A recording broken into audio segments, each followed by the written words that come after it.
So the first question was, is an intellectual understanding of Ramana's teachings important to awakening? And primarily you made a distinction between deductive versus inductive inference in this intellectual understanding of Ramana. Yes. Well, I think the first thing to understand is that when we talk about the intellect, there are different levels of intellect, so to speak.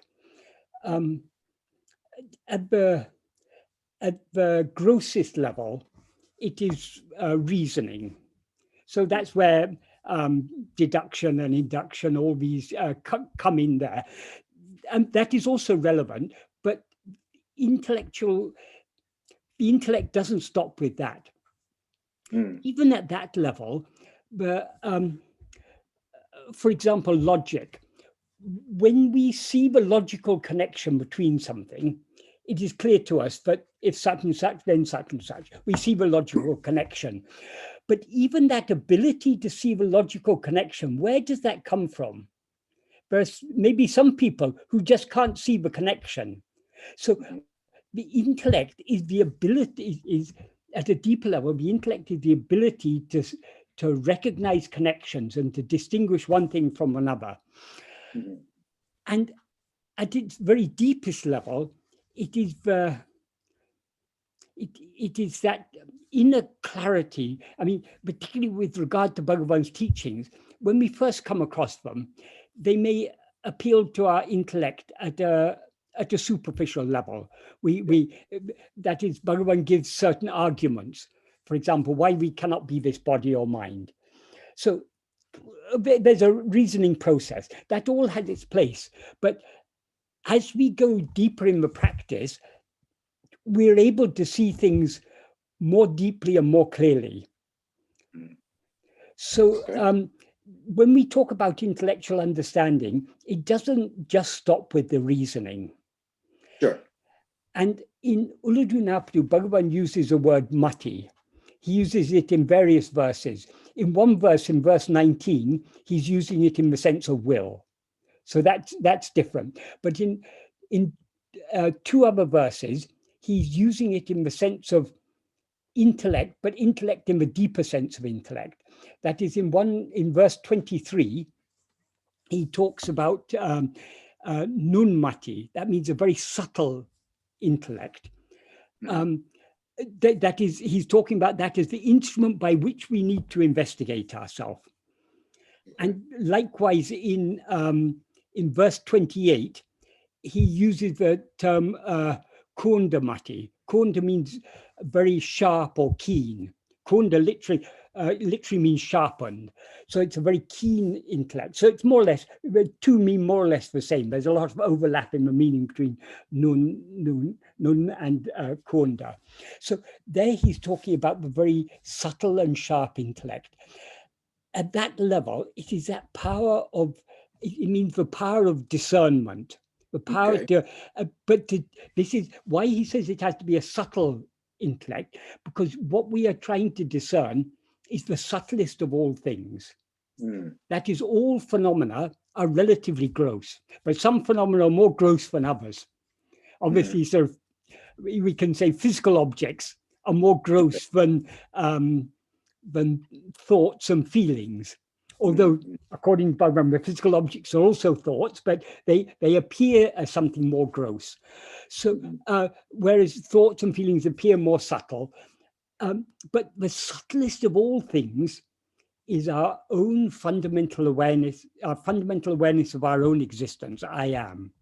That is the subtlest of all. It's something we all clearly know, but at the moment we know it mixed with adjuncts. So we're trying to distinguish that subtle, infinitely subtle awareness, I am, from all adjuncts. Okay. That is what the process of self-investigation is. So at that that is, there we are using intellect in its very subtlest form. Okay. Well, that was a question a few notes down where, I've read using the keen and subtle mind to do the inquiry, and that was a question. Yes. What does Ramana mean by that? And I think you addressed it. So there's a kind of difference between sort of the logical intellect, which I think is somewhat important. Yeah. But maybe a different kind of intellect where one can discriminate the subtlest perception, if you will. Yeah. But the two are not entirely distinct, because we need to have that ability. Because ultimately, as I say, the intellect is that ability to see, to distinguish. So when we see a logical connection, that is a type of ultimately it's that ability to see the logic. We all know 1 + 1 = 2. Yeah. But why does 1 + 1 = 2? We can just see it. Yes. Yeah. I mean, you just read my mind. I recall trying to teach when I was, in grade school, my friends how to do fractional arithmetic, and I could tell them the process of doing it, but they couldn't quite understand what they were doing. Yeah, they just couldn't see it. They couldn't see it. And so they could do the mechanics of it, but they didn't know what it really meant. It really sparked in me, how does anyone know anything, right? Exactly. So I think there is some, I'm glad you're saying that, because the intellect is not incongruent to the process of inquiry. No. Whereas sometimes I get a pushback, and naturally we have to drop thoughts. And so that almost implies that we need to drop the intellect in some way. You get that feedback, you got to stop thinking and all that, which is true at some level. But I think we can't throw the baby out with the bathwater, if you will. Yeah. Some people, particularly in the spiritual part, they're very dismissive of intellect. They say, oh, it's just intellectual understanding. Right. But that's part of the whole thing. Even the ability to, like the subject, main subject we're going to talk about sleep. Mm-hmm. Some people are just able to recognize when it's we don't usually notice it, but when it's pointed out to us, some of us are able just to recognize, yes, sleep is a state of awareness. But some people, however much you explain it to them, they just are not able to get it. Can't get it, yeah. And another thing that people have a lot of difficulty with, which is, it's not the centermost part. Sleep is something that's absolutely central to Bhagavan's teaching, but another thing that is not the very core of Bhagavan's teachings, but it is very relevant to Bhagavan's teaching. The core teaching, to putting them into practice, is what Bhagavan taught us about will and fate, destiny and will. Some people are just not able to grasp how, if everything is predetermined, that is what, when Bhagavan says everything is predetermined, he means everything that we are to experience is predetermined, how we still have freedom. Someone had been asking comments on one of my recent videos, and I just saw the third comment. I mean, I answered them, and they asked another question, and I answered, and now they've asked a third time. And I'm able to see from the question, they're just not able to see how that is. People say, if everything you experience is destined, then my thoughts and my actions are also experienced by me, so they must also be destined. So they're not able to distinguish between what happens to us and what happens by us. When it is said that everything we experience is according to destiny, it means everything that happens to us. But our thoughts and actions are what happens by us, in the sense that it's what happens by our will. So these are subtle things that some people are just able to recognize. Though it's very subtle, they're able to recognize, yes, there is a distinction. Whereas some people just can't see that there's a distinction there. Right. I think that question of free will and what I do, is a sticky one. I think it is a sticky, but it's very, very subtle. But Bhagavan has taught us certain principles. If we grasp those principles, we don't need to understand the detail. We can't understand the detail. That we can't distinguish which actions, or to what extent any action is driven by our will, to what extent it's driven by destiny. But if we understand the principle that actions that are driven by will, but that is by our desires, our likes, dislikes, and so on, those actions are agamya, which bear fruit and which may later be experienced as prarabdha. But whatever we are to experience, that is prarabdha. If we understand that principle and don't try and get down to a level of detail, because a level of detail is too subtle for us to I think in Gita, in the Bhagavad Gita, Krishna says something like, the secret of karmas cannot be understood by anyone. Okay. Implying only God can know the secret, because it is something incredibly subtle. But Bhagavan has taught us certain principles for a certain reason. If we grasp those principles, then that helps us greatly put it into practice. Because if everything that happens to me is predetermined, if I cannot change anything, then any type of outward effort is futile. And whatever is to happen is going to happen. Whatever we try, however much we try to stop it, and however what is not to happen is not going to happen. However much we try to make it happen. So when we know that, all external efforts are futile. So the only useful effort to make is to turn within. So I've heard it.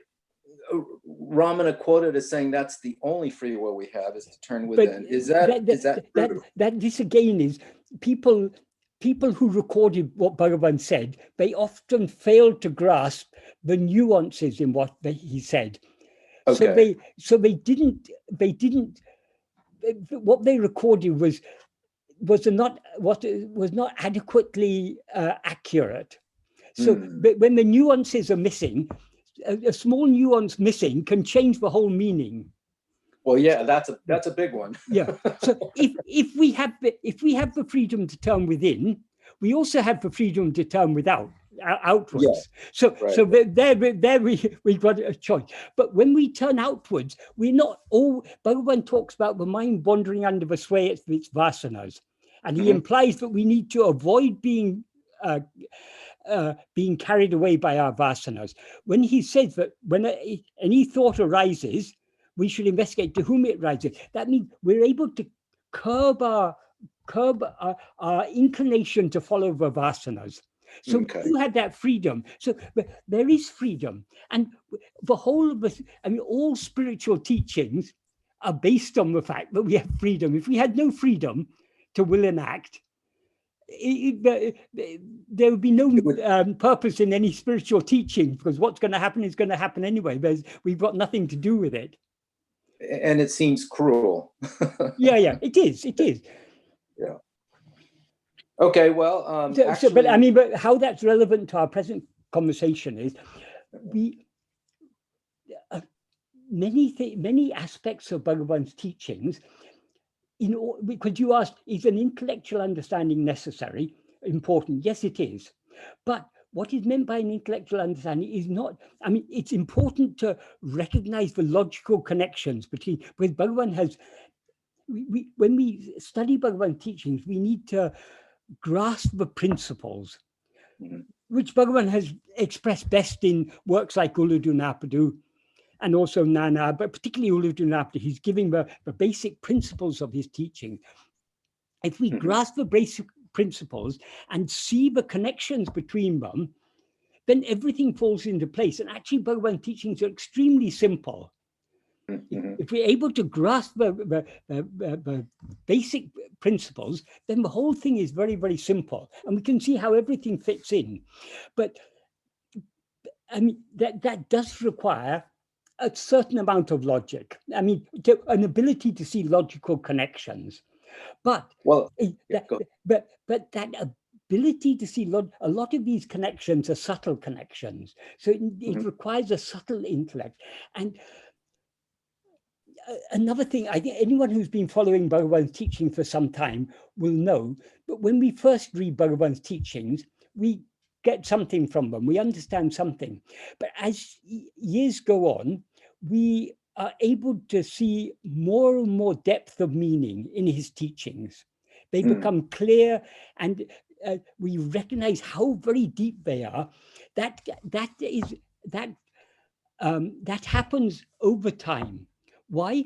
Because we are able to understand his teachings to the extent we put them into practice. The more we are trying to turn our attention inwards, the more subtle and refined our intellect becomes. So we're able to see the deeper and subtler meanings in what Bhagavan says. I think it also, for me, if I get a clear understanding, especially through people like you that can weed through some of the misquotes or the misintentions. Yes. It gives me the freedom actually to pursue it in a more real way, Yes, for lack of better way of putting it. Because let's take this case of free will. It's so common to say no one has free will, but then it puts a damper on doing anything. Including inquiry. If I don't have any free will, then why do anything at all? And I think this pervades some of the other questions that I have, if we can ever get to it. And it's about spiritual life and that. But we may not be able to get to it. But I think part of the clear understanding is, if we have a clearer understanding, it'll actually draw me more towards doing the inquiry, because because the obstacles are removed, if you will. Yes, that's one side of it. The other side of it is Bhagavan's teachings. If the more we dwell on Bhagavan's teachings, the more they motivate us to turn within. And the more clearly, deeply we understand them, the more the stronger that motivation will be. Right. But in order to understand them, it's not, as I say, it's not just a matter of logic. It's a matter of being able to recognize the truth in what he says. For example, in what he says about sleep being a state of pure awareness, we need to be able to, but to the extent that we can recognize the truth in that, to that extent we can go deep in the practice. And to the extent that we go deep in the practice, to that extent we'll be able to recognize the truth in that. Well, let's move to that. I think that was the next question. Yes. Sleep, and I promised Jody I would bring this up with you. How would you address those that cannot see that there is awareness during deep sleep, because there's no memory of it? It seems like a lapse in consciousness. The way I look at it, and maybe you can correct me on this, is if I was to try to explain what timelessness is, or the experience of nothing is, it would be sleep. I mean, that's and that is the proof that we're really experiencing it, because we experienced no time, no thing, no cognition. To me, that's very clear that if that wasn't true, if we were not aware, that would not happen. We would not be able to say, hey, I experienced no time and I experienced nothingness. So that's kind of how I cognize it.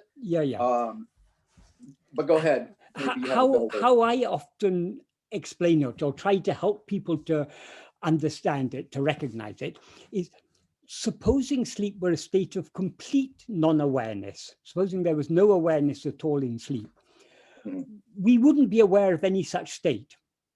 We wouldn't be aware of any gap between consecutive states of waking and dream. So our whole life would seem to be a seamless series of waking and dream states. But we all clearly know these are not the only two states. There's also a third state. In waking and dream, we're aware of ourselves as a body, and we're consequently aware of phenomena. But there's a third state in which we are not aware of ourselves as a body, and we are not aware of any other phenomena whatsoever. So the fact that we are aware of having been in a state in which we were not aware of any phenomena means we were Right. aware of being in that state. You must have been. But I think some people equate that as a loss of consciousness, as opposed to being aware that It is a loss. it's a loss. It's a loss of the objects of consciousness. That's right. It's not the loss of the consciousness itself, because the fact that you are aware that you were in a state where you lost consciousness, so-called, Yeah. it means that you were aware there. Right. But And I want to say it's almost like we actually do remember it, but memory is not the right word for it. memory is not the right word.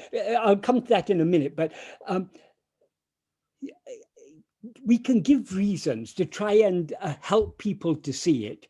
But Okay. whether people can see it or not, like you said about when you were trying to help your friends with mathematical problems, some people can just see why this is the answer, or Right. what is the quickest way to reach the answer. Some people just have that ability. Some people are just not able to. So it's a bit like that. We can help to some extent, but some people just don't grasp it. It was the case in Bhagavan's presence also. So many people came and asked Bhagavan questions. Bhagavan would try to help them to understand, but there were certain people who just couldn't or were not willing to understand. And then he would come down to their level, and he would give answers that were appropriate to their level of spiritual development. So we can help to some extent, but there are some people who can grasp it, and some people need some help, but some people, even with help, they won't grasp it, because they just don't have that subtle, their intellect isn't subtle enough to discern that. Okay.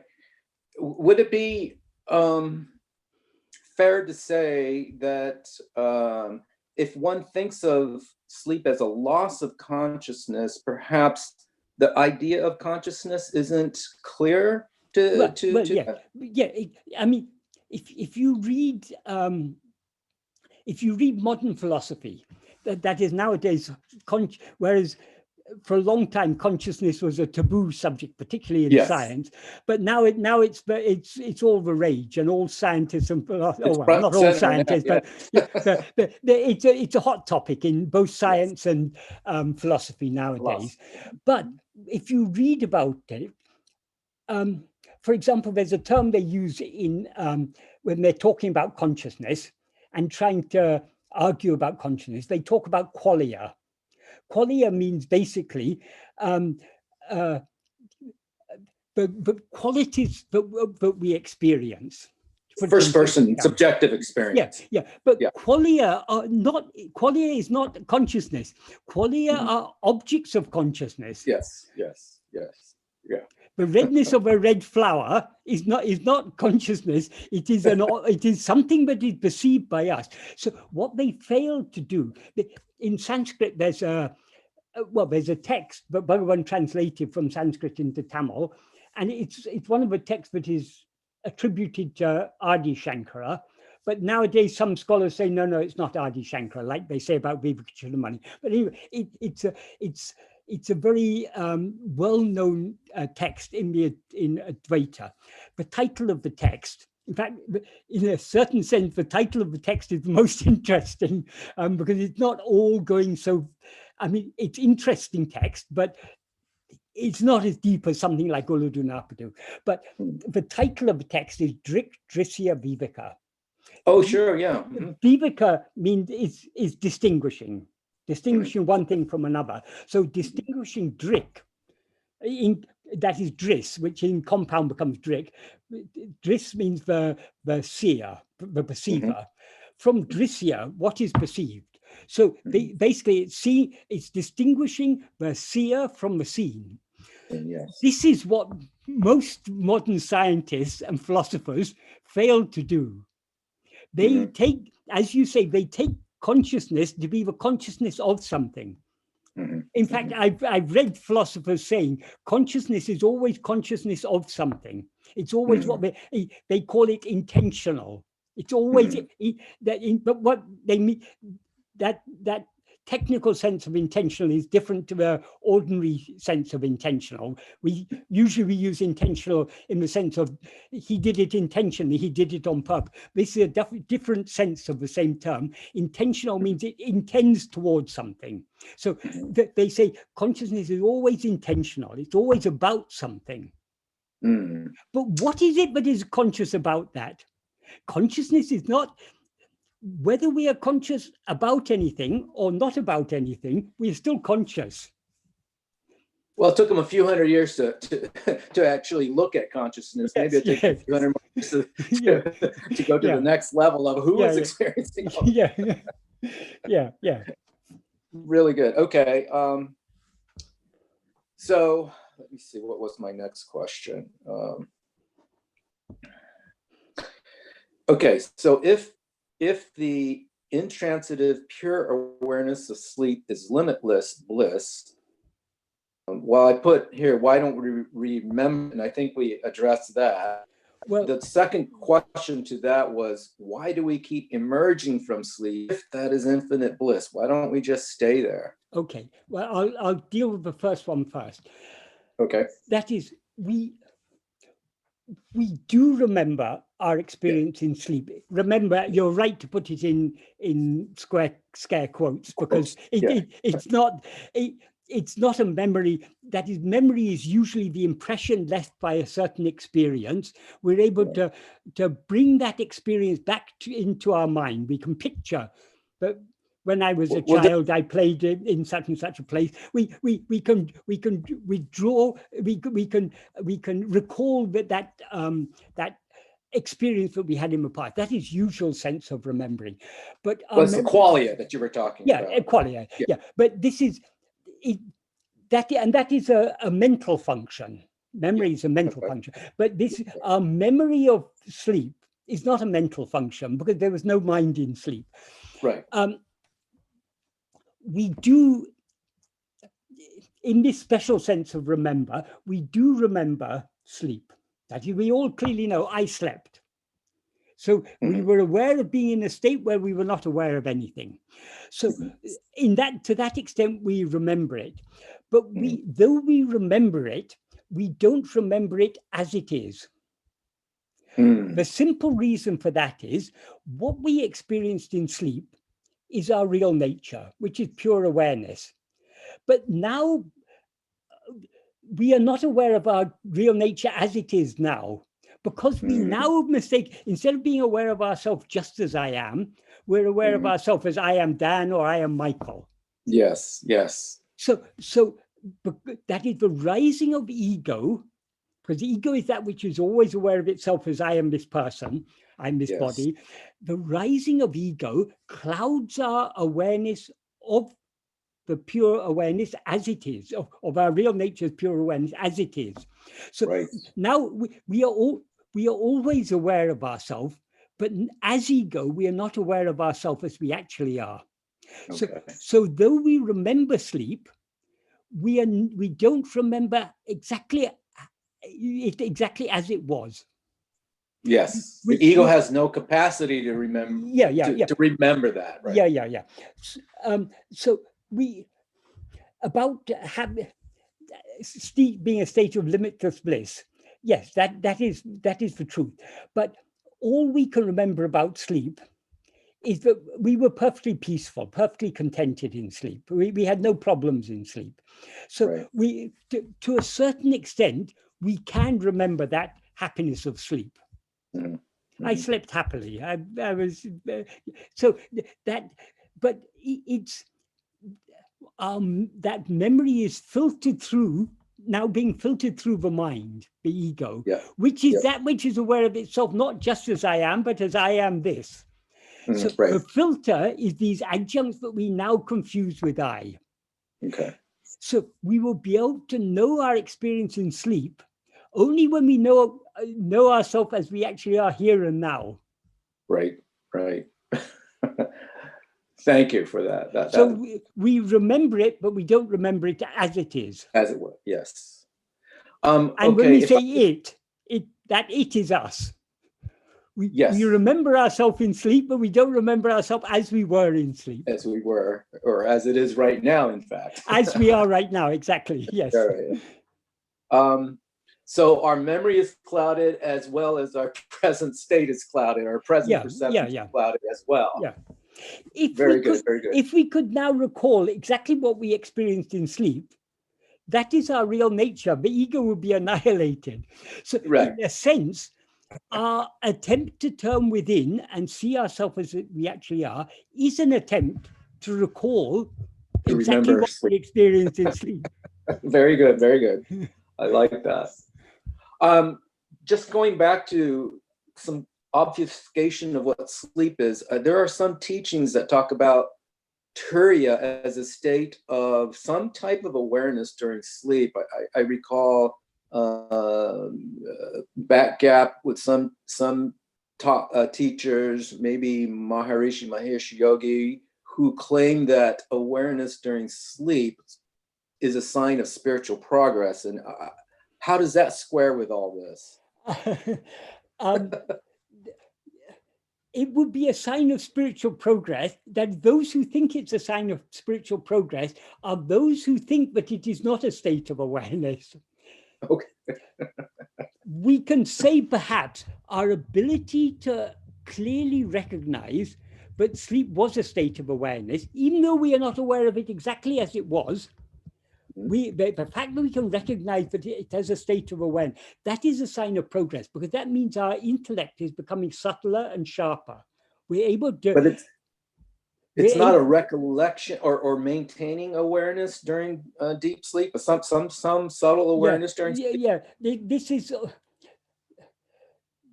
I mean, there are all these things. And I mean, sometimes even Bhagavan talked about these things. There's one place, I think, in Vichara Sangraham. That's the text that it's translated in English as Self-enquiry. 90% of that is not Bhagavan's teachings. how that text came into existence, the Gambhiram Seshya was trying to... was reading the book, mainly he was reading books on Vedanta, mainly the English books by Swami Vivekananda on Raja Yoga and Jnana Yoga and all these sort of things. So he couldn't understand it all.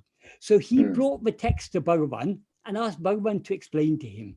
So a lot of what is recorded in Vichara Sangraham is Bhagavan's explanations of what Vivekananda or others have written in those English books on Advaita, or Advaita and Yoga and so on that he had read.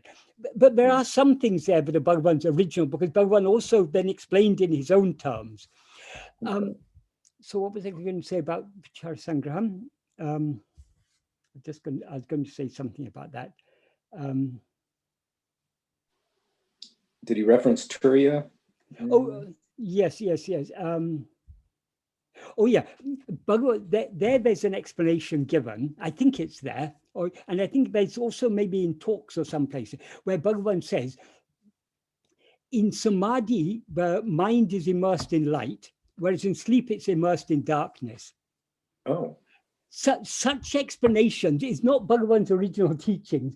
Bhagavan is there because sometimes when, according to the people he speaks, Bhagavan sometimes has to come down and give cruder explanations. But according to Bhagavan, sleep is a state of pure awareness. So there's no there's no question of a distinction between Kevala Nirvikalpa Samadhi and sleep. In fact, Kevala Nirvikalpa Samadhi is a state of manolaya, as is sleep. Okay. The difference between one state of manolaya and another state of manolaya is only how you go into that state of manolaya. I see. We go to sleep because we're tired. If you have a major surgery, you're given general anesthesia. That is also a state of manolaya. If you drink too much alcohol and pass out, that's also a state of manolaya. So the manolaya can be brought about by various things. In yoga, they bring about that manolaya by pranayama and other such exercises. And they call that Kevala nirvikalpa samadhi. But though what brings about that state may differ, the state itself is the same, because manolaya means dissolution of mind. Differences exist only in the mind. So how can there be a difference between one state of a mind's absence and another state of a mind's absence? Any difference that may be there is a difference only from a perspective of a mind in waking and dream. Okay. Yogis feel, if they go into, if by their pranayama or whatever, they go into this state of manolaya, they call nirvikalpa samadhi, they feel when they came out, I was aware throughout. So in their view, their mind was immersed in light. Right. But they're not able to recognize that exactly the same is the case in sleep. Okay. So it's all these differences are only from a perspective of the mind in waking and dream. But in the jnana marga, as opposed to yoga marga, it starts with the basic principle: we are aware in sleep, and we are trying to find now that fundamental awareness that existed in sleep and exists even now. Right. In sleep, it existed alone. Now it existed with all covered by all this awareness of so many other things. Great. And again, okay, getting back to my question, why do we emerge from that? I mean, we. Okay, even it's a good question, but the only answer to that question is that it's an invalid question. I mean, it's good to ask it, but in order to why does the ego emerge? Maybe is a better question. Because can you tell me why ego first came into existence? Well, the classic answer is Maya, which is I guess Maya is for whom? Maya exists in the view of whom? In the view of the ego. Yes. So the individuality. Bhagavan said there is no Maya other than ego. Ego itself is Maya. That is, Bhagavan says in verse 26 of Uḷḷadu Nāṛpadu, he says, if ego comes into existence, everything comes into existence. Right. If ego doesn't exist, everything doesn't exist. Ego itself is everything. So ego, and the question is, why does the ego come? Right, but how? Since ego is the first cause, how can you? If you could explain how ego came into existence, there would be a cause for the first cause. Obviously, the first cause has no cause. So ego is the cause of everything else, but it has no cause. But it has a dissolution. There's an end to ego. There's an end to ego. Well, truly speaking, there's no end to ego. Well, it never existed, I suppose. Because it never existed. The end of the ego, like how do you kill the illusory snake? Well, when you mistake a rope to be a snake, there's only one way to kill it. You have to look at it very carefully and see, oh, it's only a rope. Then you can say, okay, now I killed the snake. Right. But you haven't actually killed the snake because there never was a snake. So the water of the mirage never evaporated because it was never there. yeah, exactly. So because ego doesn't exist, we cannot explain how it came into existence. That is why it is said Maya is anivachaniya. Anivachaniya is generally translated as inexpressible. That is the literal meaning of it. But I think the intended meaning of anivachaniya, it's inexplicable. You cannot explain what doesn't exist. How was the son of a barren woman born? Right. So, I mean, that's a classic example, but I mean, it cannot be explained. Likewise, how ego first came into existence cannot be explained. Okay. So if we understand that, but ego doesn't actually exist, so we're wasting our time trying to explain how it came into existence. What we need to do is to see what it actually is. When we see what it actually is, as ego, it ceases to, it dissolves and disappears. So since we cannot explain how ego first came into existence, why should we expect that we can explain how ego came out of sleep? Right. I think where my question comes from is, if there is infinite bliss and the pure awareness is never in delusion,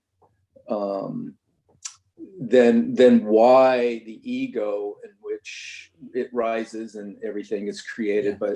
But yeah, I know Yeah. it's a question that can't be answered because the Yeah. ego is asking the question. So. There is an answer. The classical texts of Advaita give an answer, but it's not a satisfactory answer, It's because not satisfying. the answer they give is that ego rises again because of the vasanas. But the vasanas remain in a dormant form in sleep, and they impel ego to rise again. But how can there be vasanas without ego? Because whose vasanas are they? They're only ego's vasanas. So this, I mean, but they usually, in many Advaitic texts, it is said that we've got three bodies. There's the Stula Sarira, which is the Annamaya Kosha. There's the Sukshma Sarira, which is Pranamaya Kosha, Manomaya Kosha, and Vijnanamaya Kosha.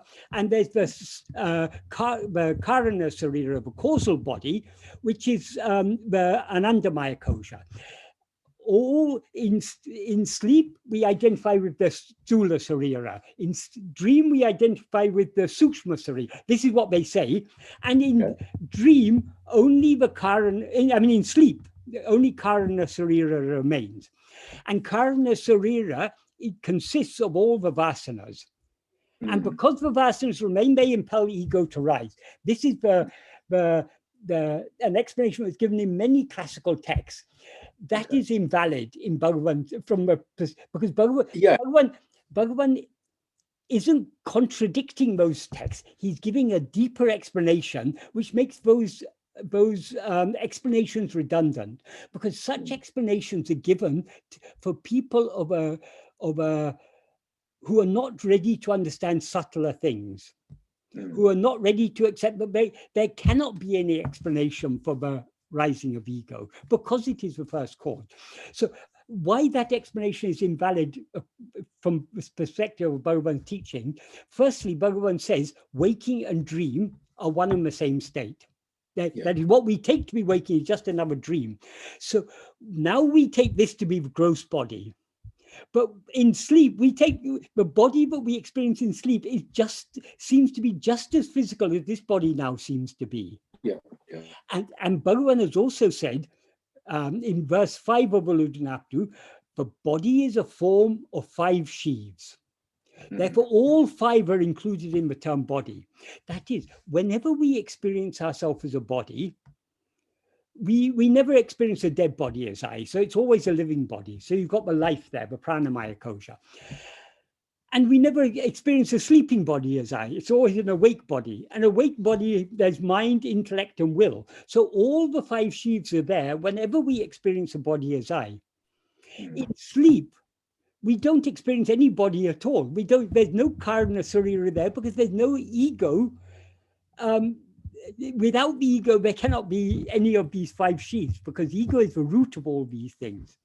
Only when ego comes into existence, all these 5 sheaths and avidya, maya, and all these things, they come into existence only with the rising of ego. So there's really no seeds of vasanas that bring us out of sleep, is what you're saying. We bring the seeds of vasanas. When we come out of sleep, we bring the seeds of vasanas. They spawn, right. Because the vasanas are only ego's vasanas, so they don't exist in the absence of ego. In sleep, there is no ego, therefore no vasanas. So, how we came out of sleep is inexplicable. If you want an explanation, you come out of sleep as ego because you haven't yet destroyed ego in waking or dream. How to destroy ego in waking or dream? As ego, you need to see what you actually are. But as ego, you can never see what you actually are, because as soon as you see what you actually are, ego is thereby dissolved. Right. But that's the process. Yeah. Right. Yeah. But that is the process. That is the process, yes. Let's see, am I at that?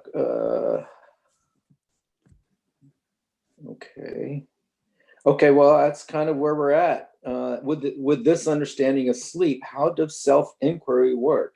What does Ramana mean when you're first inquiring with a keen and subtle mind? I think we addressed that. Yeah. But maybe we can get into the nitty-gritty of self-inquiry itself. There seems to be a lot of confusion.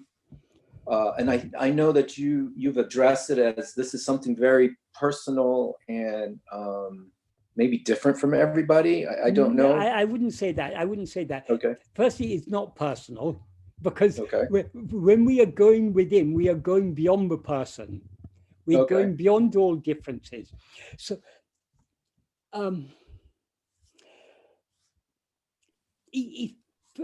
self-investigation is a subtle process. That is the mind whose natural tendency is to go outwards. To go outwards means towards anything other than ourselves. So even thinking about thoughts and feelings, they're all outwards. The only thing that is inwards is ourself. So the mind whose natural tendency is to go outwards, we are trying to turn back within. So to the extent we turn within, all differences dissolve. And if we turn within the full 180 degrees, differences will cease forever. Because the root of all differences is ego. Right. And ego is by definition the outward turned attention. So when we're trying to turn that outward turned attention within, ego is thereby dissolving. Now, what do you mean by turning within? Is that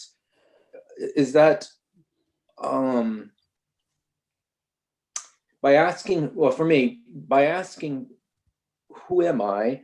Or if thoughts come up, to whom did these thoughts arise, or sensation, or anything, any perception, to whom does this arise? It seems like I have two ways to go with that. There's this, okay, it's just pure awareness that is experiencing all this. But there's also, I can also say there's an individuality here, the sense of Dan, this ego.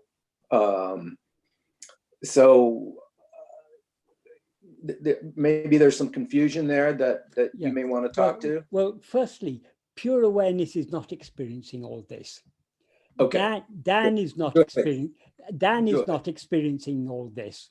Good. The ego that is aware of itself as I am Dan is experiencing all this. Dan is as much an object of your experience as any other object. Okay. And Dan means the whole bundle, not just the physical body, the mind, the intellect, the will. These are all objects. These are all things that we are aware of. Okay. And ego is that which is aware of all these things. Pure awareness is the fundamental awareness that is not aware of anything other than itself. Right. So it can never experience ego, if you will. We seem to be ego so long as we are facing other things.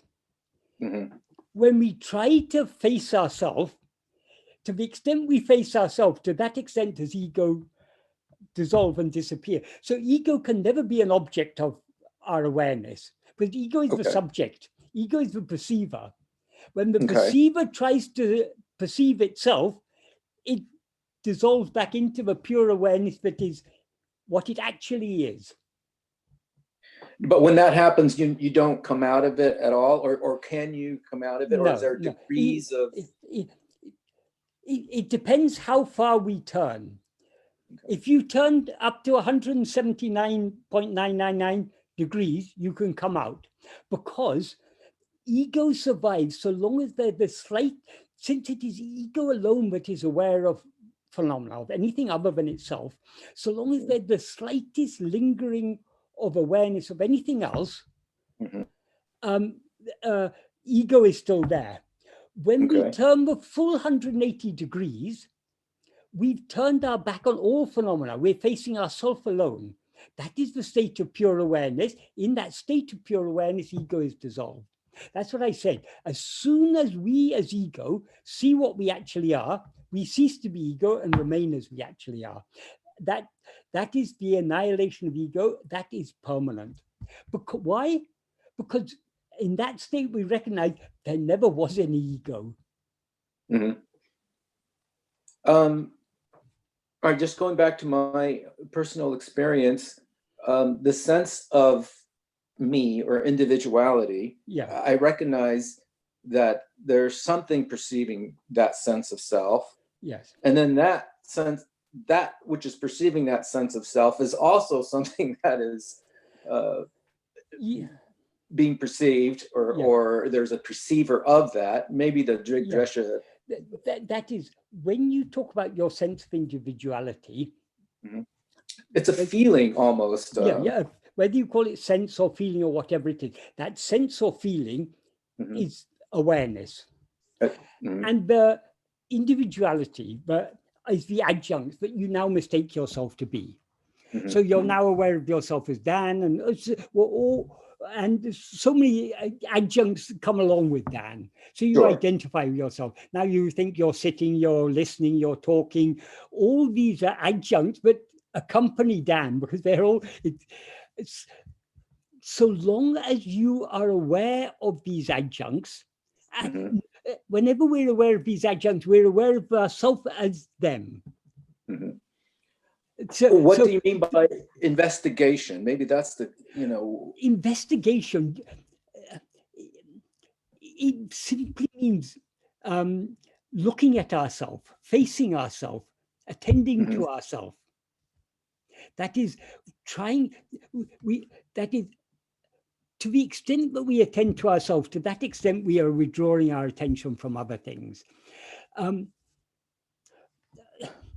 That is, words can best only be pointers because it cannot be adequately described. But one way of explaining it, we are always aware of ourselves. There's never a moment when we're not aware I am. But though we are always aware I am, we are negligently aware, because we have more interest in being aware of other things than we have in being aware of ourselves. We just take ourselves for granted. And there are so many nice things in this world for me to experience. So our attention is constantly going out away from ourselves. Yes. So the self-awareness is always present, but it's present as a background, and in a background, but we are, to a large extent, we are neglecting this background. We're not looking at ourselves, we're just looking at other things. When we are investigating ourselves, we are trying to be attentively self-aware. That is, I am is always there, but usually we neglect it. We pay no attention to I am. Now we're trying to be attentively self-aware.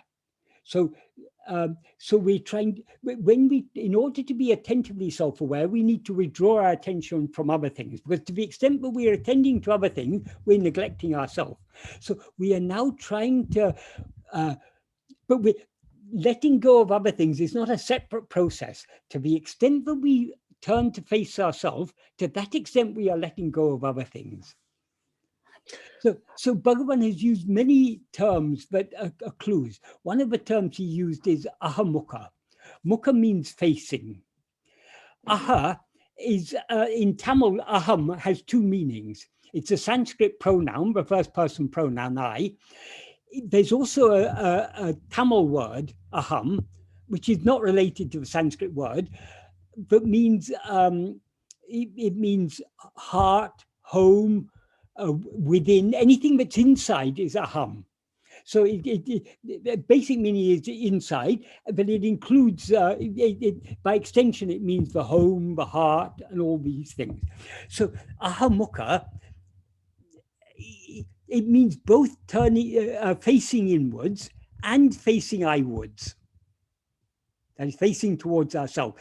Both are the same. So it's a very nice term Bhagavan uses often in Tamil, because it conveys the sense both of turning within and turning towards I. Because according to Bhagavan, facing I alone is turning within. Facing anything other than I is turning outwards. So that facing, again, it's not, obviously, it's not literally facing, but all these terms are clues. Bhagavan also used the term ahanoku, that is looking or seeing oneself. So he used so many very simple terms, but they all contain clues. And they all, in effect mean being attentively self-aware. Okay. Are there clues that can provide assurance that we're actually turning inward? In other words, just like sleep, there's a loss of time or loss of any perception. Is that as we turn 179 degrees, as you're saying, will there be that kind of sleep type of experience? When you ask about clues, or people sometimes ask, are there any signs? Any clues or signs is something other than yourself. Mm-hmm. So there are no clues. Sleep. I mean, like we said about sleep, but sleep is a good one. Sleep is good, very relevant here. To the extent that we come close to experiencing what we experienced in sleep, to that extent we are going deep within. Okay. So that maybe a contraction of time or perception, or recall. There's a term in Sanskrit, Viseṣa. Viseṣa means what is special or distinctive. And we can take it to mean what has features. So all phenomena are Viseṣa. They all have features. We distinguish one phenomenon from another. I can distinguish an emotion from a table, and I mean, so many phenomena are there. Every phenomena has certain features by which we recognize it. Oh, this is a table. This is an emotion. This is a desire. This is a clarity of understanding. All these have some sort of distinguishing qualities, distinguishing features. The awareness of ourself is nirviseṣa. That means it's devoid of any distinguishing qualities, distinguishing features. So sleep is a featureless state. It's nirviseṣa. Okay. I mean, you can only describe sleep in negative terms. If you try to describe it, you can only say, oh, I wasn't aware of anything. Or it was a state of darkness, or whatever. I mean, darkness obviously is there, an analogy, but we often think of sleep as being a state of darkness. So sleep is a featureless state. Our self-awareness, the awareness I am, is featureless. But all the adjuncts that we take ourselves to be have features. So we are aiming for that nirviseṣa anubhava, that is that featureless experience. So the more the features we draw into the background, and that we're just aware of that featureless, fundamental, pure awareness, the closer we come to that, the deeper we are going within. Yes, and while the ego hasn't been annihilated, it must be experiencing something as we get closer and closer to that state of nothing. We could say it's experiencing its own dissolution, but that's only we think in such terms only when our attention is coming outwards. Okay. Because the actual dissolution of ego is that is, to the extent ego is dissolved, to that extent there's nothing to describe. Right. It is nirviseṣa. I'm reminded of, again, in many circles, there's this notion of non-duality as I am everything. I am this room. I am this tree. I am, people talk in those terms, or cosmic consciousness. All that seems to be going in the opposite direction of what you're talking about. No, Bhagavan has also said that. Bhagavan also said, he said, ahandeya yavamam, ego itself is everything. So when we say so we're becoming more egoic. When we say I am everything, But obviously, actually, that is not our experience. People may say, oh, I experience some oneness with everything. But that is not our experience, because we experience ourselves as a subject and all these things as objects. Now we are identified with this body. So whatever is this body, this is I, and whatever is outside this body is something other than I. Sometimes by certain spiritual practices, that is, to the extent that we follow this spiritual path, the hard delineation between oneself and others gets dissolved. So if you were a totally selfish person, you wouldn't care about other people. That is, there are people in this world who they're only concerned about themselves. So they will exploit other people and they will do so many things, and they just don't care about other people, because all that matters is my happiness. So if I mean, nowadays we don't have, or there is still slavery, but it's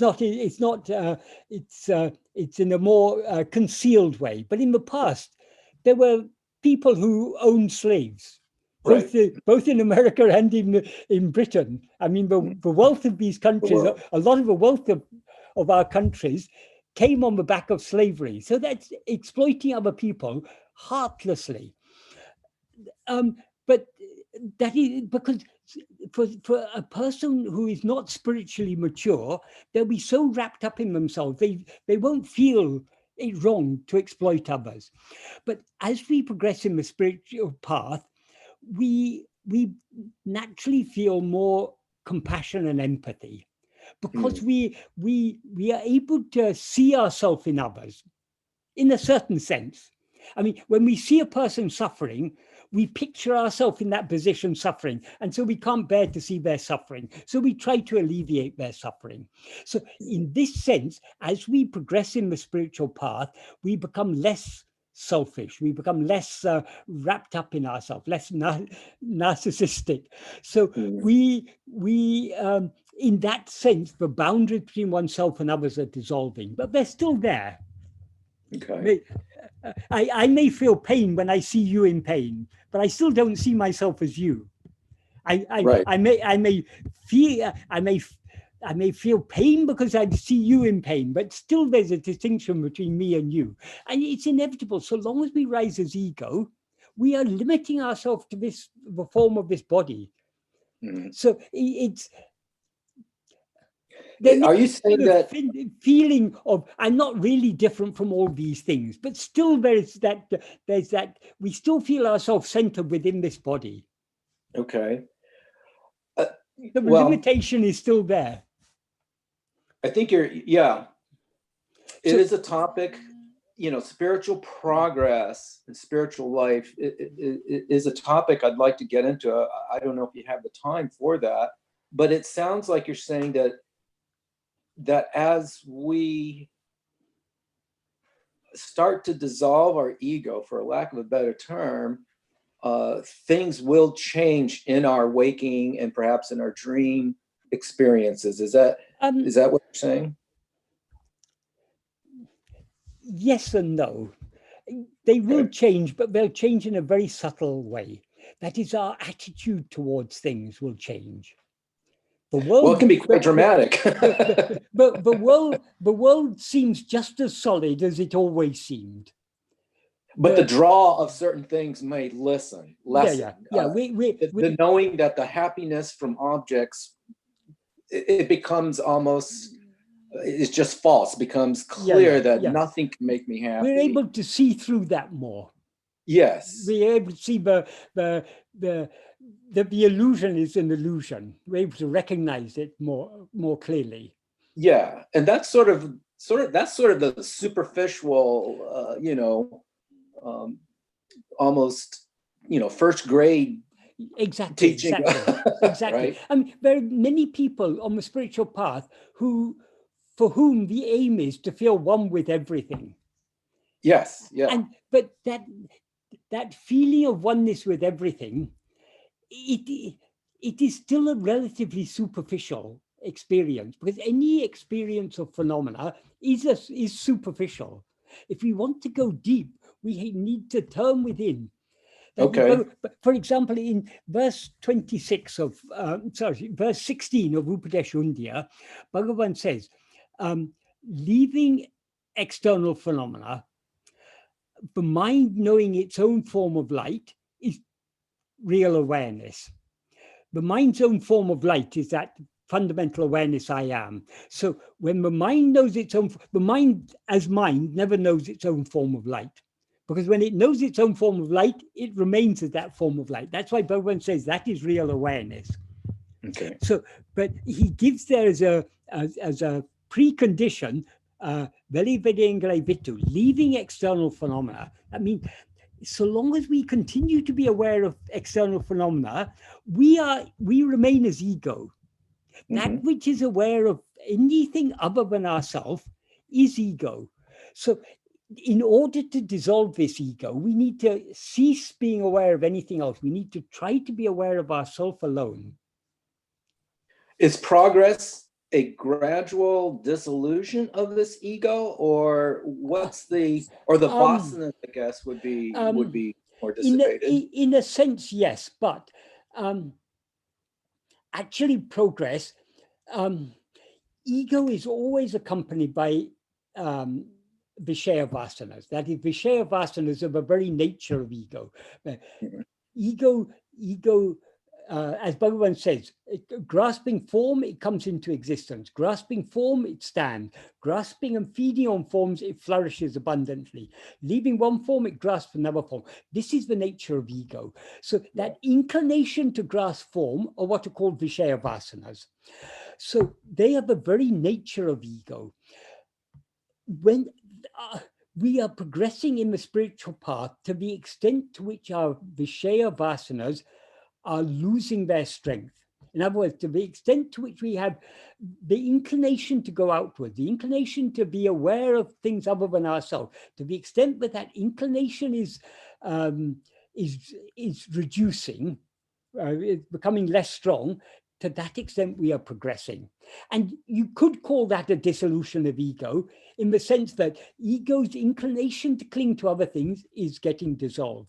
But ego remains until the very last moment, when we see what we actually are. Only when we see what we actually are, ego is destroyed and all clinging comes to an end. So long as there is ego, that inclination to cling, that tendency to cling is always there. Yes. Would you say for the majority of us, that's sort of a natural progression? The vasanas or the pull of the world or our desires and fears lessen? That's sort of the...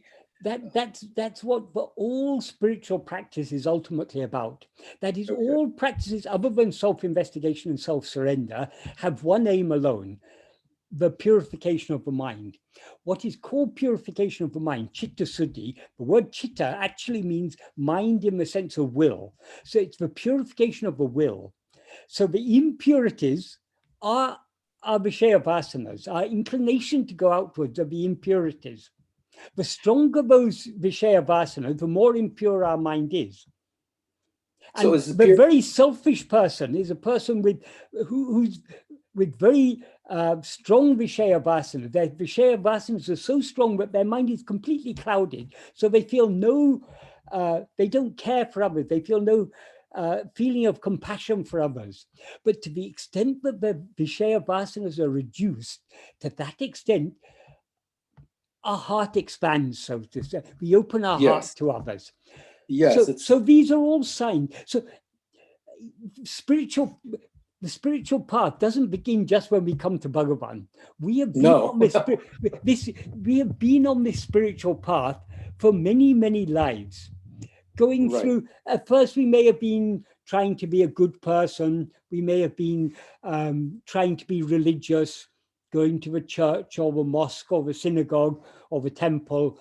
But we were still, why we were going to a church, mosque or synagogue? Because we want God to take care of us. So we go there and we pray, give me this, give me that, take care of my family.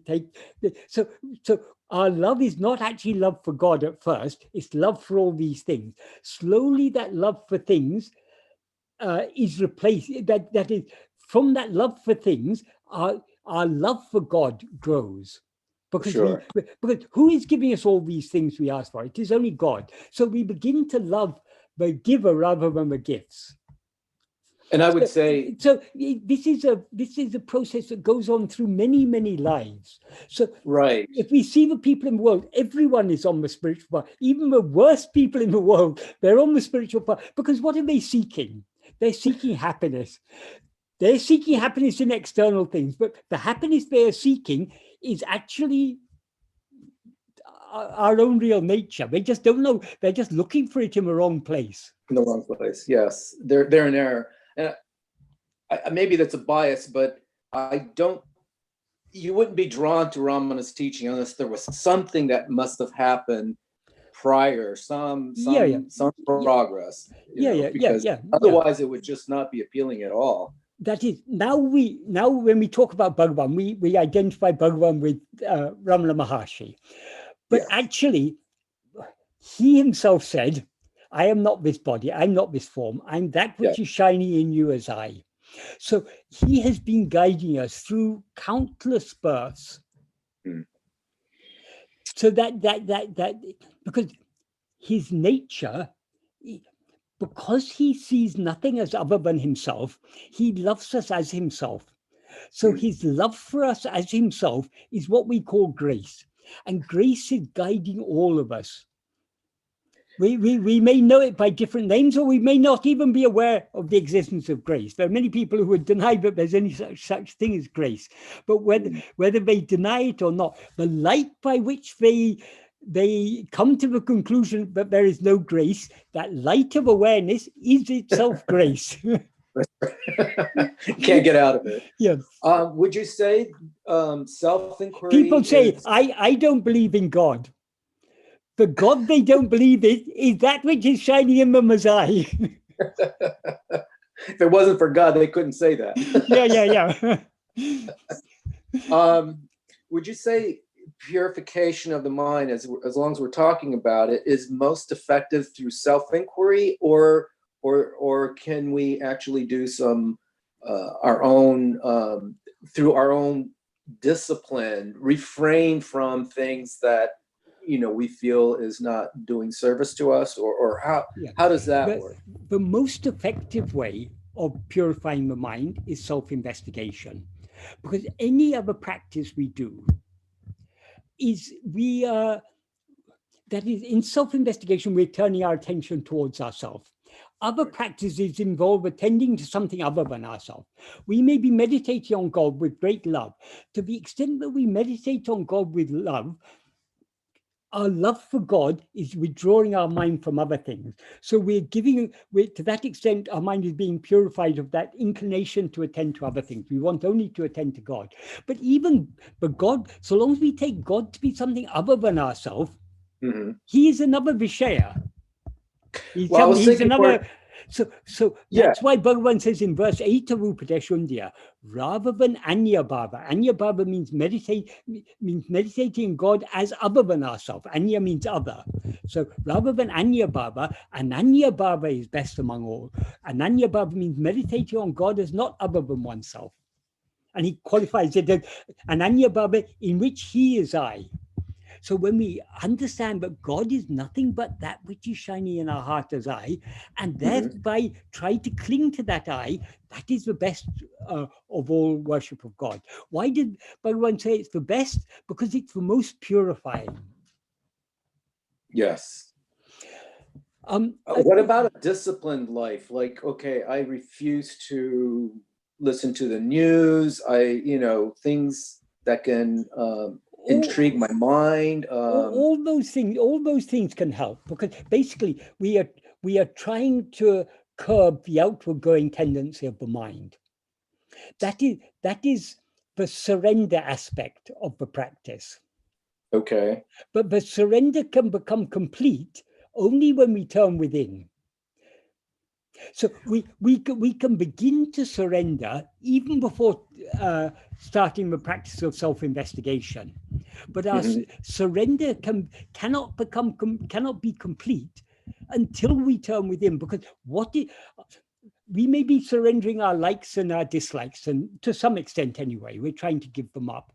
But we cannot give up likes and dislikes and desires and attachments totally, so long as ego remains, because they are the very nature of ego. So we are reducing the strength of our likes and dislikes. We don't have such strong likes and dislikes like we had in the past, but we still have likes and dislikes. If we want to get rid of all likes, dislikes, desires, attachments, hopes, fears, everything, we need to get rid of their root. The root is ego. And what is ego? Ego is a false awareness of ourself. It's an awareness of ourself as I am Dan or I am Michael. In other words, it's an awareness of ourself as a set of adjuncts. Because ego is a false awareness of ourself, we can eradicate ego only by correct awareness of ourself.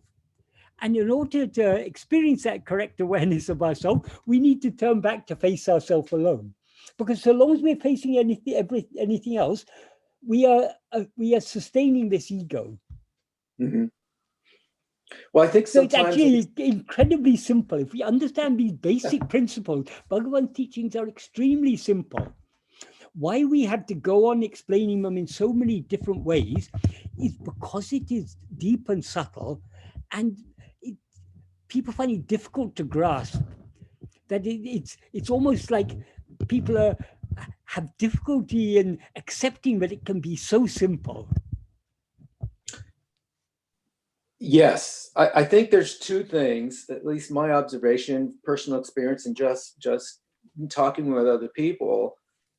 There's the simplicity of his teaching, but there's also the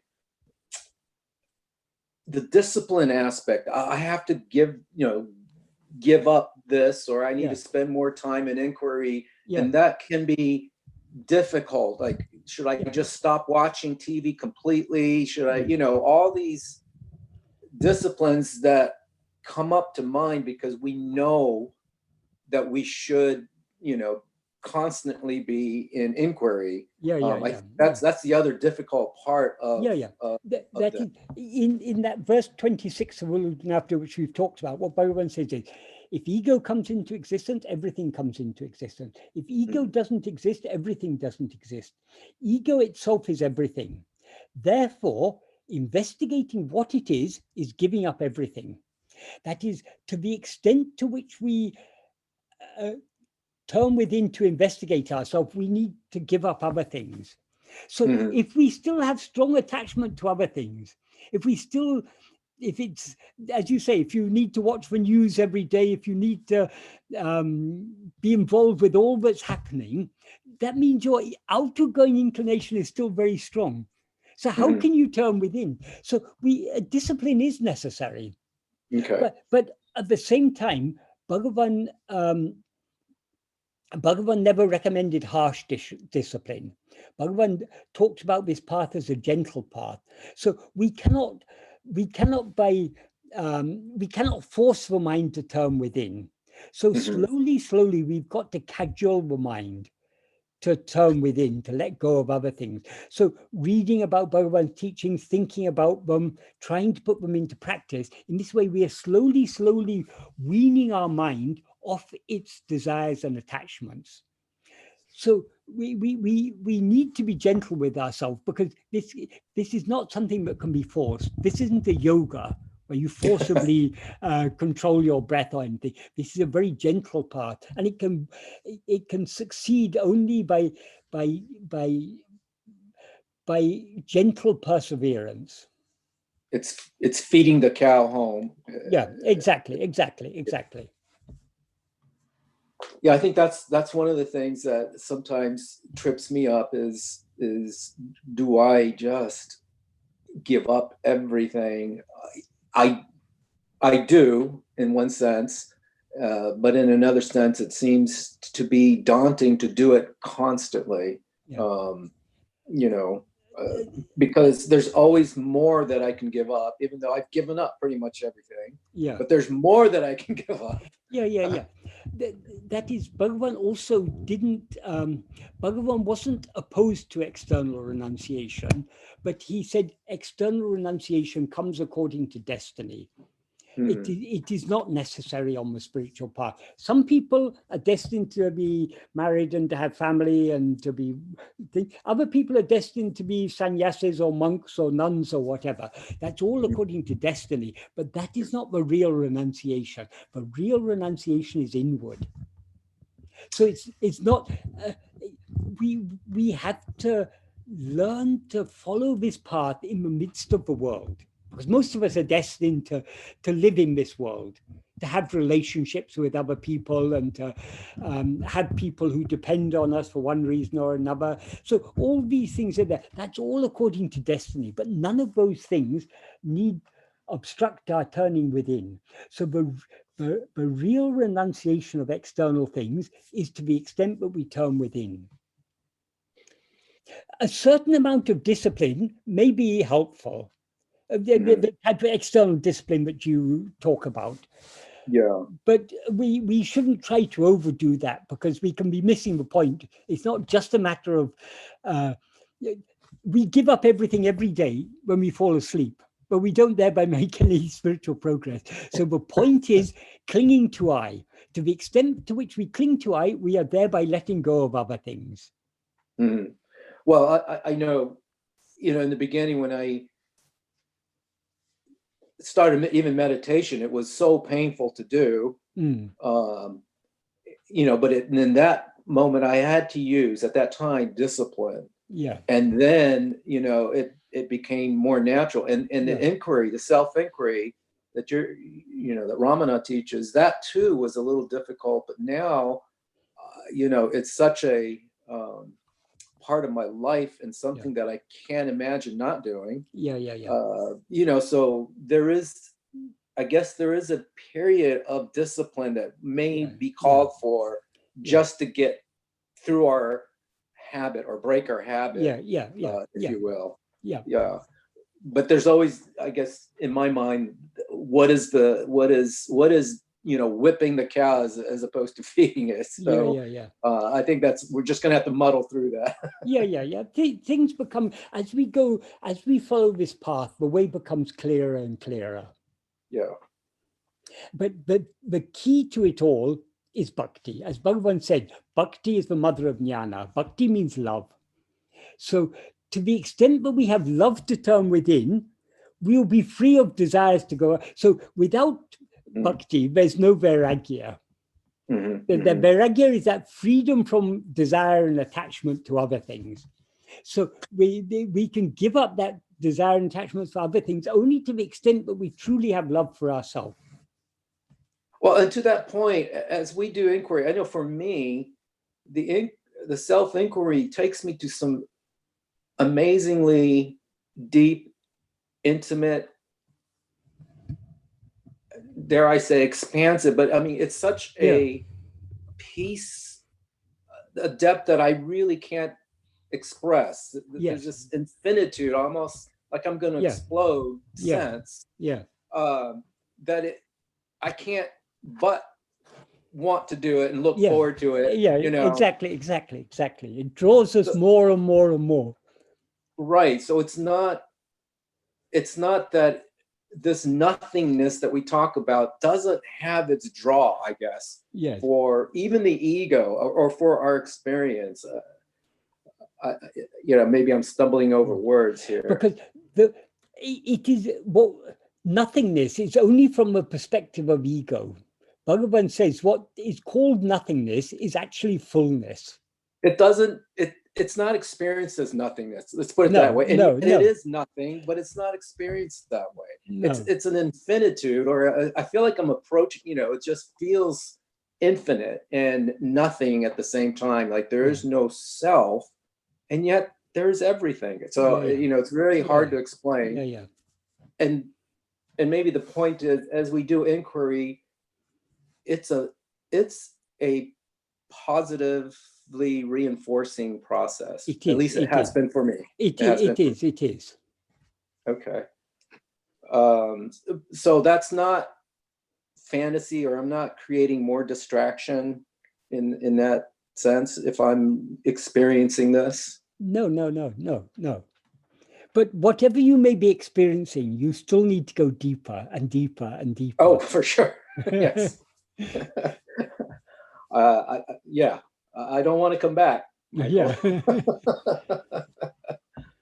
Yeah.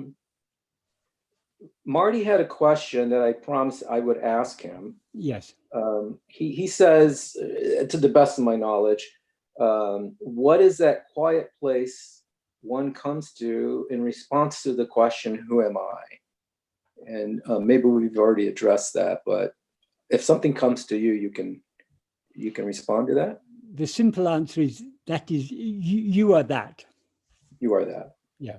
But that's not your true nature self, or it's approaching your true nature. It's approaching it. Okay. Yeah. But one still needs to keep that going is to the deeper. extent to which our attention is turned towards ourself, it's thereby withdrawn from other things, and therefore we experience the peace that is our real nature. We're not experiencing it in its fullness, but we are experiencing it. We're approaching it, and so just Yeah. keep going deeper and deeper and Yes. deeper. Yes. Okay. I think he'll be happy to hear that. What is the role of prayer in this? Oh, and by the way, if this is taking too long, please. No, that's fine. That's fine. Prayer is a longing of the heart. The very fact that we are following this path is itself a prayer. We are longing for something. We are not satisfied with our present state. We're longing to return to that infinite happiness that we always actually are. So long as we rise as ego, dissatisfaction is our very nature. So dissatisfaction gives rise to yearning. But when we are turning that yearning towards yearning for what we actually are, that is the prayer. That's the real prayer underlying anything. Yeah, it may be expressed in words, like Bhagavan is expressed in words in so many verses in Aksharamlaya and other songs of the 5 hymns. But essentially, prayer is that longing of the heart for returning home. And the home we are yearning for is ourself. And would you say the earnestness of that prayer, I guess, reflects how much yearning is coming up within us, rising within us? Yes. Is it? But the extent to which we're actually putting this into practice is itself a measure of our yearning for that. Does it help to ask for help? It does, because that is, grace is always helping us. But the only obstacle to grace is our rising as ego. So when we are asking for the help of grace, we are to that extent yielding ourselves to grace. So asking for help is very, I mean, Bhagavan, there are so many prayers in Arunachal Stuti Panchakam. So Bhagavan, prayers mean Bhagavan is asking for help. I mean, of course, he's not doing it for himself. He wasn't there. But I mean, through him, Arunachal taught us how to pray, we can say. Yes. You know, I've always had this question of samadhi, and I think you've already covered it. Is samadhi a natural process on the way to complete awakening, or? Well, the term samadhi is not a term that is native to Advaita. It's a term that originated with yoga. It was later adopted in Advaita to show that what the yogis are trying to attain can also be attained. I mean, it can be, this is the direct way to attain it. What Bhagavan taught us about samadhi, the term samadhi They describe different types of samadhi: nirvikalpa samadhi, savikalpa samadhi, anta-nirvikalpa samadhi, so many different types of samadhi. That means the term samadhi has no one fixed meaning. Bhagavan has said the only real samadhi is Sahaja Samadhi. Many people, because Bhagavan talked about the jnani as being in Sahaja Samadhi, people think that what Bhagavan means by Sahaja Samadhi is you remain in Samadhi, but you can go about your day-to-day activities. Yes, yeah. That's a very superficial understanding of Sahaja Samadhi. What Bhagavan means by Sahaja Samadhi is our natural state of pure awareness. In the view of others, the body of the jnani may be involved in activities, but in the view of the jnani is not aware of anything other than jnana. Jnana means pure awareness. So Sahaja Samadhi means our natural state of pure awareness. So Sahaja Samadhi in that sense is the goal. But Bhagavan also sometimes talked about the practice of Sahaja Samadhi. He sometimes described self-investigation as the practice of Sahaja Samadhi. Okay. When he translated Driktrasya Viveka into Tamil, he wrote an introduction for it. And in that he said that we should always be, by the constant practice of Sahaja Samadhi, which is, by the practice of Sahaja Samadhi, which is the constant, I can't remember the exact word he used, the constant turning of one's attention towards oneself. So, I mean, he, in other words, he referred to the practice of self-investigation as the practice of Sahaja Samadhi. Would that mean long period of this, for lack of a better term, a trance-like state where there is perception no perception of phenomena or time or anything like? I think trance is a rather misleading term. I think it is to the extent to which we are attentively self-aware, and thereby our attention is withdrawn from other things. To that extent, we are practicing Sahaja Samadhi. But that is still practice. When we actually experience Sahaja Samadhi, there will be awareness only of ourselves and of nothing else whatsoever. That is the state of pure awareness. And would that time span from a waking state continue to expand until finally we just don't come back, or is it just so long as we are in the state of practice, mind and ego is still present, and there will always be coming in and going out of that. We are trying to hold on to that more and more. In one place in the 11th paragraph of Nāṉ Ār, of Who Am I, Bhagavan says, if one holds on to uninterrupted Swarupa Smarana, literally that means remembrance of one's real nature, in other words, self-attentiveness, until one attains one's real nature, Adu Nāṛpadu, that alone is sufficient. So there he talks about nirantaram, that means unceasing and unending self-remembrance. In practice, we may not be able to do that, but that is what we should be aiming for, moving towards. That means even in the midst of other activities, we should be trying to hold on to that background of self-attentiveness.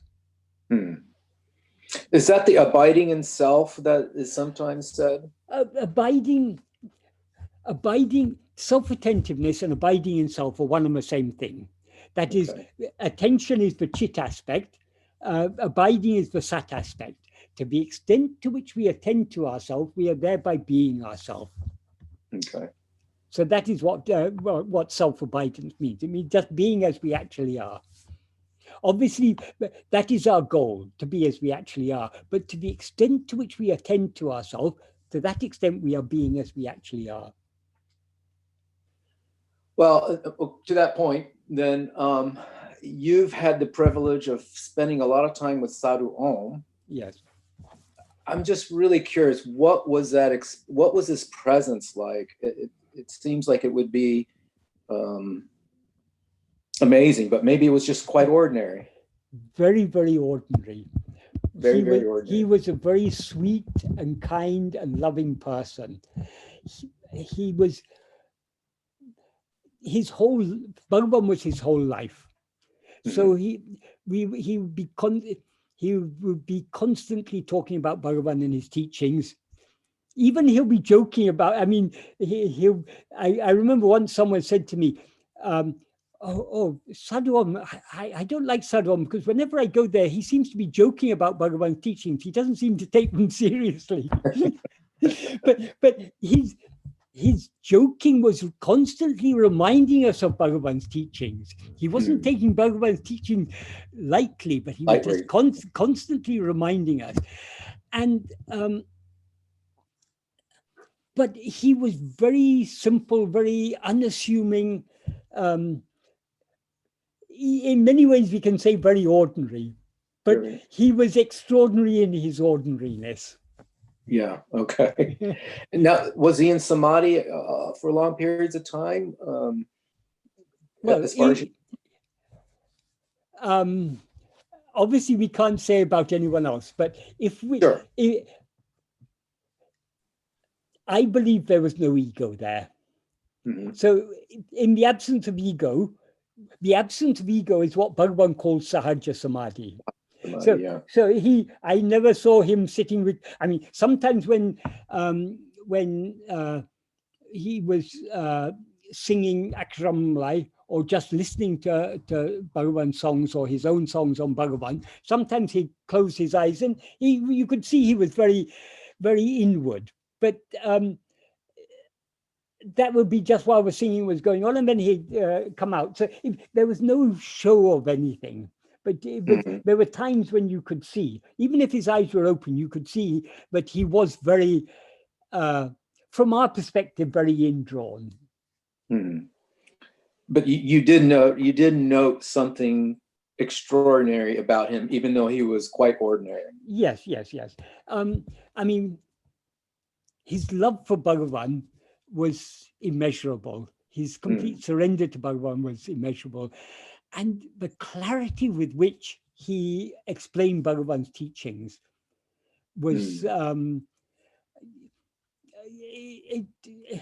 I've never come across anyone else who was able to explain Bhagavan's teachings so clearly and in such a deep way. And I found as time went on, because I'm a very, I want to understand everything. So I was constantly questioning him, not because I had doubts as such, but because I wanted to understand more deeply and more correctly.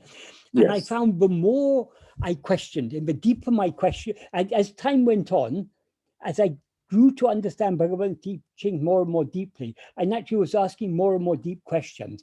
And the deeper the questions, the deeper the answers.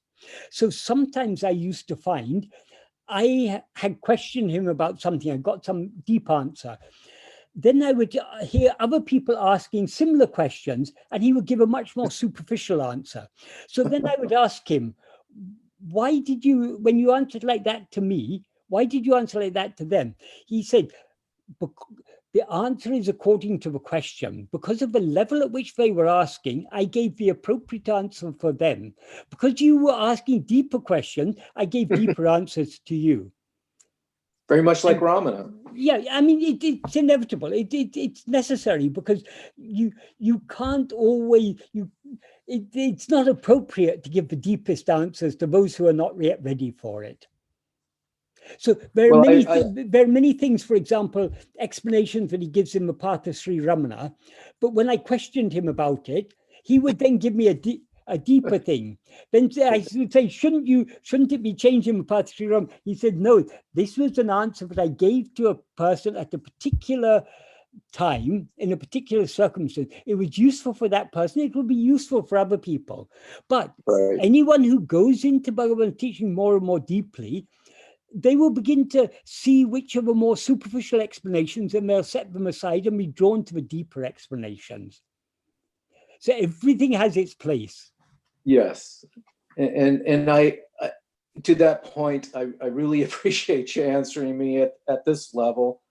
I have to say though, you know, when I'm doing self-inquiry and I'm, for lack of a better term, more turned towards my true nature, none of these questions mean anything to me whatsoever. Yeah, yeah. You know, it just evaporates. And in fact, I was commenting to Mana, I don't know if I'll have any questions when I'm talking to you, because Yeah. it just doesn't matter. And yet it still does, because the phenomena is still here. I'm still, you know, disillusioned by this ego and whatnot. So anyway, I really do appreciate you answering, taking your time. You must get these questions Well, yeah, ad nauseum. People ask, the questions I'm asked are at many different levels. Yeah. And the questions you asked, I felt these are going deeper than the questions many people are asking. So that's why I thought it would be particularly useful to go through these questions more deeply than we were able to go through when it was a group discussion. Yeah, I felt the same, and I really do appreciate it. Is there anything else that you feel was left uncovered? Not that comes to my mind now, but if ever there's anything more that you want to discuss like this, I'm always happy to do this, because I mean, this will go on YouTube, and there'll be other people. Some will find this useful. Okay, great. I will. I just saw one question here.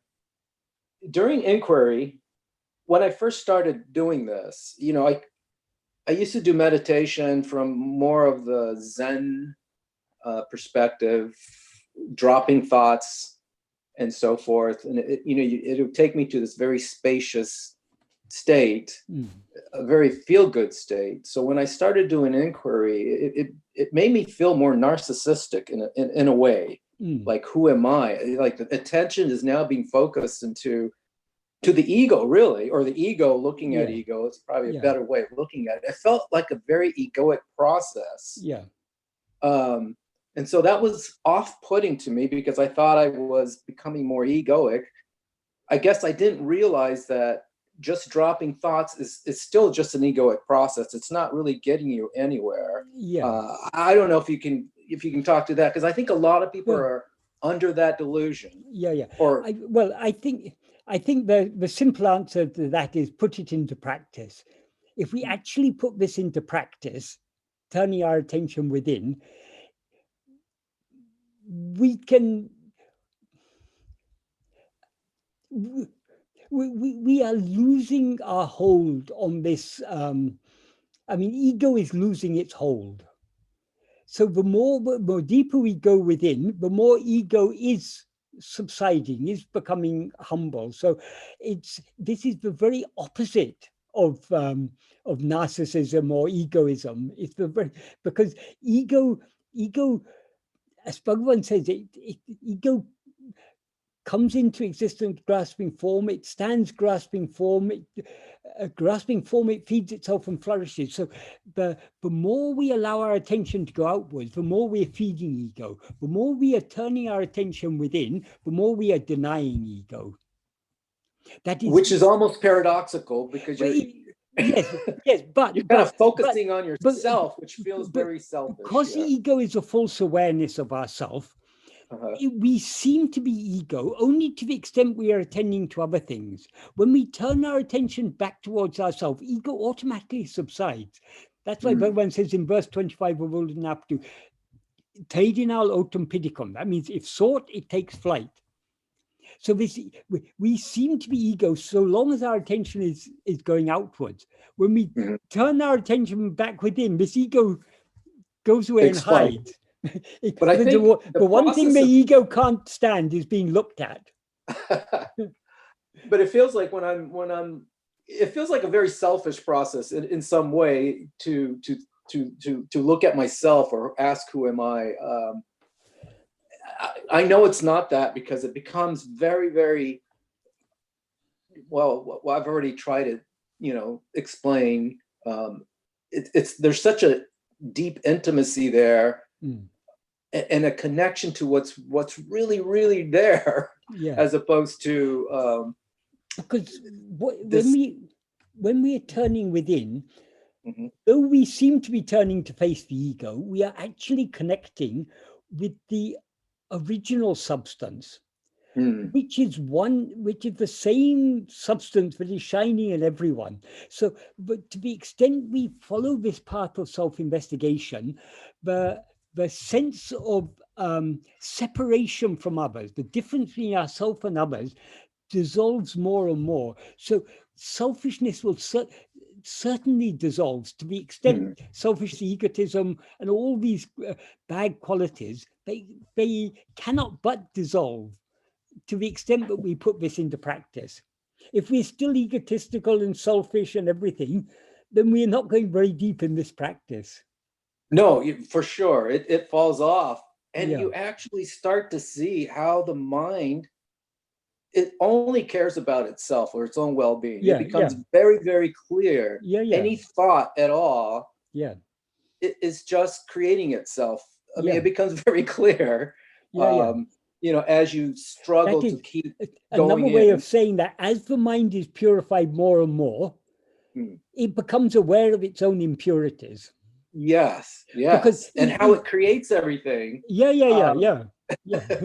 It's crazy. Yeah, we can't help ourselves. At least I can't. In the beginning, it's a struggle, but it becomes really clear. That becomes clear. This mind spinning up and creating everything. It just becomes, or all our concerns and whatnot. So again, I'm stumbling over my words, but anyway, I thought I'd point that out, and maybe those who are afraid, like I was, to turn within, maybe cannot be reticent about it. But if we put it into practice, the more we put it into practice, the less egotistical and selfish we will be. Yes.